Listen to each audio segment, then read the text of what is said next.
শুরুটা ছিল এরকম একটা পারফরম্যান্স দিয়ে। হ্যাঁ, তোমরা ঠিক ধরেছ। আমি কিন্তু চলে এসেছি থার্ড ব্লগ, মানে দাদার বিয়ের থার্ড পার্ট নিয়ে। এত বড় ভিডিও যে করে উঠতে পারছিলাম না একটা ব্লগে। তো দেখতেই পাচ্ছ যে আগের দিন আমি যেটাতে শেষ করেছিলাম, সেখান থেকে পরের দিন চলে এলাম আমাদের একটা ডান্স পারফরমেন্স, মানে বউ আসার পরের দিন আমাদের একটা ঘরোয়া পার্টি ছিল রিসেপশনের আগের দিন। তো আমরা বেসিক্যালি আমার বাড়িতে বিশেষ করে কোনো কিছু ইভেন্ট বা কিছু হলে আমরা সবাই একসাথে হই, আর সমস্ত দিদিরা, সমস্ত দাদারা, সব মাসি মেসো সব এক হয়ে যায়। তো এই যে দেখেছেন নতুন বউকে ধরে ধরে এনে ডান্স করানো হচ্ছে, যেহেতু কাল রাতেই তাই ঘোমটা পড়ে আছে, এখানে মেসোকেও ধরে ধরে এনে ডান্স করানো হচ্ছে। ভীষণ মজা করছিল, কিন্তু সরি বন্ধুরা, আমি গানটা দিতে পারছি না, নাহলে আমি কপিরাইট খেয়ে যাব।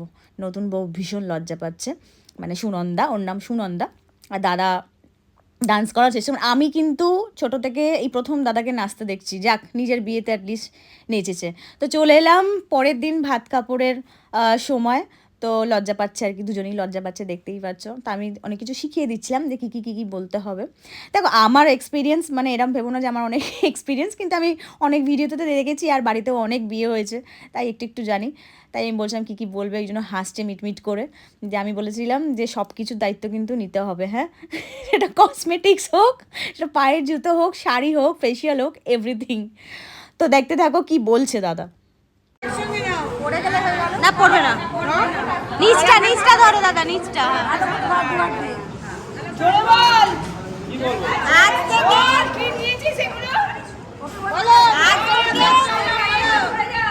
আজ থেকে তোমার সমস্ত দায়িত্ব নিলাম, আর ভাত কাপড় শুধু নয়, সবকিছু সবকিছু সেটাই সেটাই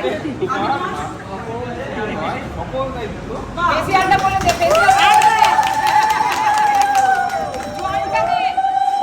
এই বউ কি বলছে, দাঁড়াও, কি বললো আরেকবার আরেকবার। হ্যাঁ, বাহ বাহ বাহ বাহ বাহ। জলটা দেবো কি করে? ওই যে ছবিটা তুলে নাও, সঙ্গে তো আর জল, জলটাই তাকাও তাকাও তাকাও।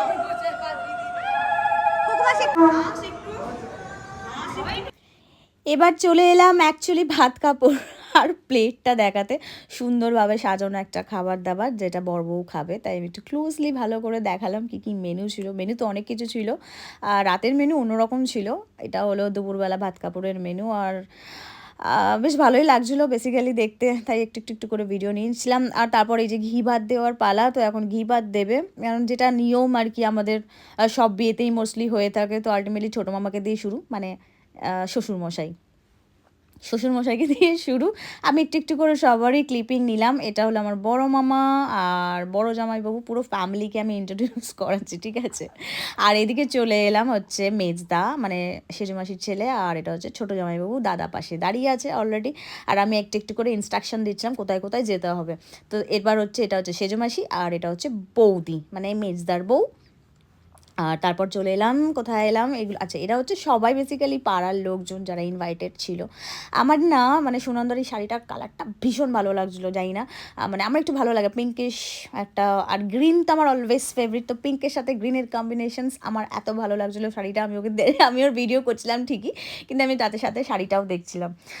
আর মানে আমি একটু খুব টায়ার্ডও ছিলাম আগের দিন, ঠিকঠাক করে ঘুমটাও হয়নি। তারপর পরের দিন আমরা ফিরেছিলাম সেদিন সকালবেলা, মানে কারোরই ঠিকঠাক করে ঘুম টুম হয়নি আর কি। রাত্রিবেলা অনেক রাত পর্যন্ত আমরা নাচানাচি যা হয়, মানে আমরা না, আমাদের বাড়িতে কোনো রকম অনুষ্ঠান হলে আর বলো না, মানে সবাই মিলে যা হই হট্টগোল হতে থাকে, মানে বোঝা যায় না, কে কাকিমা, কে মাসি, কে মামি, কে মামা, সবাই ভীষণ মজা করতে ভালোবাসি। তোমরাও জানিও কিন্তু তোমাদের বাড়ির বিয়েতে কীরকম হয়। সোনিয়া গান্ধী, সোনিয়া মির্জা, এটা হচ্ছে সোনিয়া মির্জা। এবার ওইদিকে ওইদিকে, এই এটা সামনে থেকে বাবা বদ্দি মির্জি বলে কথা। তো এই ছিল আমার বিয়ের vlogs. Please guys subscribe my channel, like share and comment করতে ভুলবে না, আর অবশ্যই জানিও যে ব্লগটা কেমন লাগলো। টাটা।